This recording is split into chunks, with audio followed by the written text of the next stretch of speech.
செல்வி, அதே நினைச்சு மனசை போட்டு குழப்பிட்டு இருந்தா எப்படி? லைட் ஆஃப் பண்ணிட்டு வந்து தூங்கு.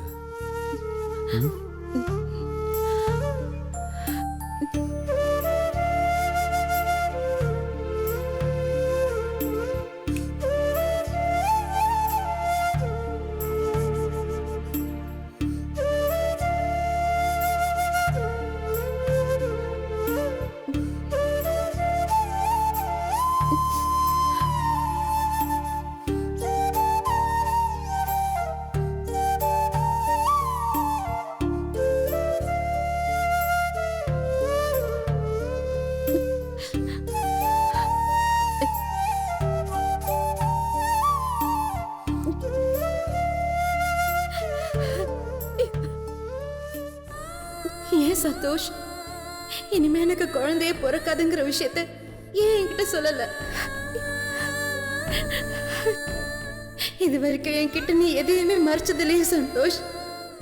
இது மட்டும் ஏன் என்கிட்ட இருந்து மறைச்ச? உன் கனவே நம்ம குழந்தை தானே சந்தோஷ்.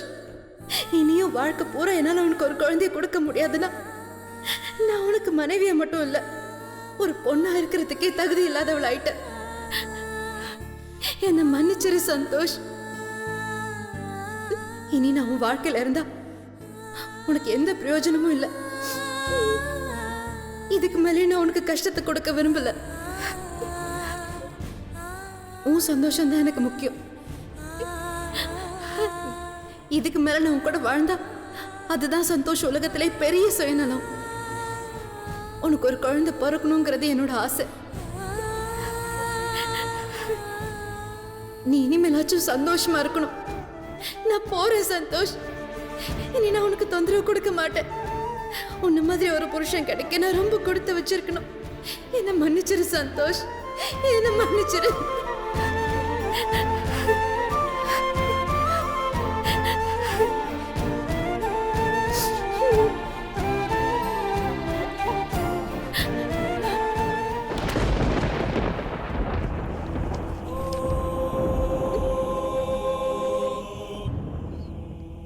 அம்மா, நீங்களும் என்கிட்ட இருந்து இந்த விஷயத்தை மறைச்சிட்டீங்களேம்மா. பாட்டி, இனிமே நான் வாழ்க்கை பூரா ஒரு குழந்தைக்கு தாயாக முடியாதுன்னு ஏன் பாட்டி நீங்களும் என்கிட்ட சொல்லல?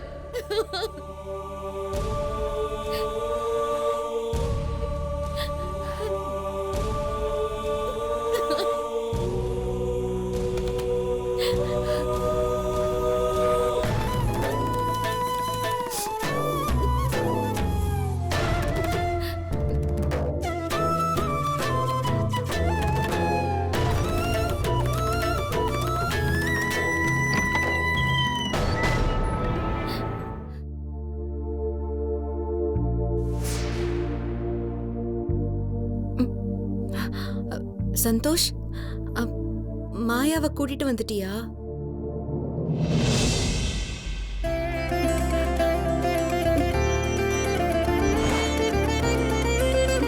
மாயா,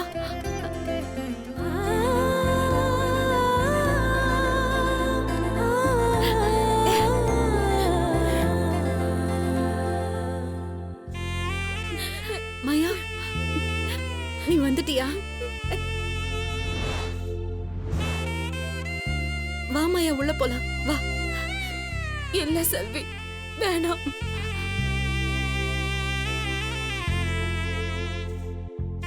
என்ன மாயா இது, சின்ன குழந்தை மாதிரி? உள்ள வா போலாம். அங்கிள் வாங்க. மா உள்ள வாங்கம்மா. மாயா வா, உள்ள வா. வாமா, வாங்க வா.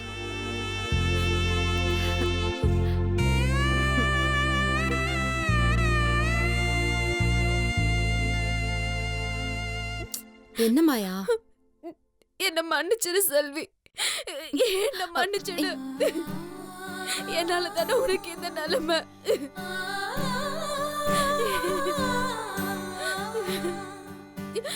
உன் நிலைமைய கேள்விப்பட்டதும் என்னால தாங்க முடியல செல்வி. உன்கிட்ட மன்னிப்பு கேட்கதான் வந்தேன். என்ன மன்னிச்சிடு.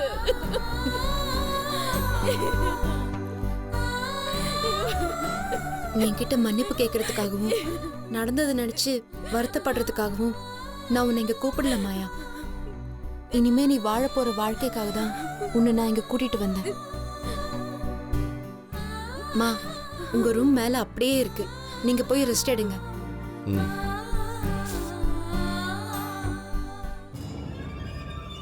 சரியா நீங்க ரெஸ்ட் எடுங்க, நாங்க இதோ வந்துடுறோம். சந்தியா வா. அறிவு கொஞ்சம் நெல்லு. செல்வி மாயாவை தனியா பேசணும்னு கூட்டு போயிருக்கா. அவங்க என்ன பேசுறாங்கன்னு எனக்கு தெரிஞ்சு ஆகணும், இல்லைன்னா என் மண்டையே வெடிச்சிரும். உட்கார் மாயா. நான் உன் கூட இருக்க தகுதியே இல்லாதவ. அக்கா, என்னக்கா உங்க பொண்ணு இப்படி எல்லாம் பேசுறா? நான் மட்டும் அன்னைக்கு நீ சொல்ல போகாம இருந்திருந்தா உன் வாழ்க்கையில நடக்க கூடாத விஷயம் நடந்திருக்காதுல்ல.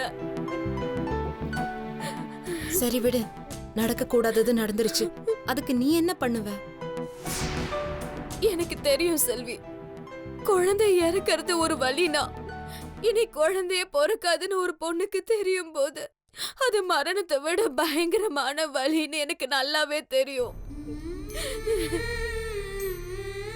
நான் எவ்வளவோ பாவம் செஞ்சிருக்கேன், இதெல்லாம் எனக்கு நடந்திருக்க கூடாதா? என்ன பேசுற மாயா? வயித்துல குழந்தைய சுமந்துட்டு இருக்கிற ஒரு பொண்ணு பேசுற பேச்சா இது? இப்ப சொல்றேன் கேட்டுக்கோ, என் குழந்தை இறந்ததுக்கு நான் தான் காரணம், நான் மட்டும் தான் காரணம், வேற யாரும் இதுக்கு காரணம் இல்ல. புரிஞ்சுதா? செல்வி, நீ என்ன தப்பு பண்ண? தெரிஞ்சோ தெரியாமலோ ஒரு வகையில முதல்ல இருந்து உனக்கு நான் செஞ்சது தப்பா கூட இருந்திருக்கலாம் மாயா. செல்வி, உன்னோட வாழ்க்கை நான் பறிச்சதுனாலதான் ஆண்டவன் என்னோட கர்ப்ப பைய பறிச்சுட்டான். செல்வி, அப்படிலாம் சொல்லாத, அப்படிலாம் ஒண்ணும் இல்ல. இல்ல மாயா, அதுக்கெல்லாம் பிராயச்சித்தமாதான் உன்னை நான் இங்க வர சொன்னேன். தப்பு செஞ்சதுன்னா பிராயச்சித்தத்தை தேடுறது நீயா? நீ ரொம்ப நல்லவ, நீ இதெல்லாம் செய்ய வேண்டிய அவசியமே இல்ல. இல்ல மாயா, நீ என்ன சொன்னாலும் சரி, நீ இனிமே இங்கதான் இருக்கணும். யாரு திட்டினாலும் சரி, யாரு என்ன பேசினாலும் சரி, ஏன் சந்தோஷ கோவத்துல உன்னை போக சொன்னாலும் சரி, நீ போக கூடாது. இது நீ வளர்ந்த வீடு தானே, உன் வீடு தானே, நீ சுமக்கிறது சந்தோஷோட குழந்தை தானே. செல்வி, அது நல்லபடியா பொறுக்கிற வரைக்கும் நீ என்னை விட்டு போக கூடாது மாயா. இந்த வீட்டை விட்டு நீ போக கூடாது. ஒத்துக்கோ மாயா, ஒத்துக்கோடி. நான் இங்க இருந்தா வீணா பிரச்சனை தான் வரும் செல்வி. வேணாம், நான் உன்னை அப்பப்ப வந்து பாத்துக்கிறேன். ஆனா இங்க தங்க மட்டும் சொல்லாத, தயவு செஞ்சு என்ன புரிஞ்சுக்கோ. இனி உனக்கு என்ன நடந்தாலும் எந்த பாதிப்பு வந்தாலும் என்னால தாங்க முடியாது செல்வி, ப்ளீஸ் புரிஞ்சுக்கோ. ஐயோ, சொர்க்கமே இறங்கி வரும்போது இவளே எல்லாத்தையும் சொதப்புறாளே. மாயா, நான் சொல்றது உனக்கு இப்ப புரியாது. உன் குழந்தைய நீ நல்லபடியா பெத்தெடுக்கும் போதுதான் உனக்கு புரியும். இந்த விஷயத்துல நீ என்ன சொன்னாலும் நான் கேக்குறதா இல்ல. இல்ல செல்வி, எல்லாத்தையும் இழந்தவ மாயானா. இனி நான் அக்கறை எடுத்துக்கிறதுனாலும் அன்பா எடுத்துக்கிறதுனாலும் எனக்கு இருக்கிறதெல்லாம் நீயும் உன் குழந்தையும் மட்டும்தான். அந்த சந்தர்ப்பத்தை கூட நீ எனக்கு கொடுக்க மாட்டியா? நீ குழந்தைய பெத்தெடுக்கும் போது உன்னை பத்திரமா பாத்துக்கிற அந்த சின்ன அதிர்ஷ்டம் கூட எனக்கு இல்லையா? நீ கூட என்ன தனியா விட்டுட்டு போறியா மாயா? ஐயோ இல்ல செல்வி, நான் உன்னை விட்டு போக மாட்டேன். இனி உன்னை தனியா விட்டு எங்கேயும் போக மாட்டேன்.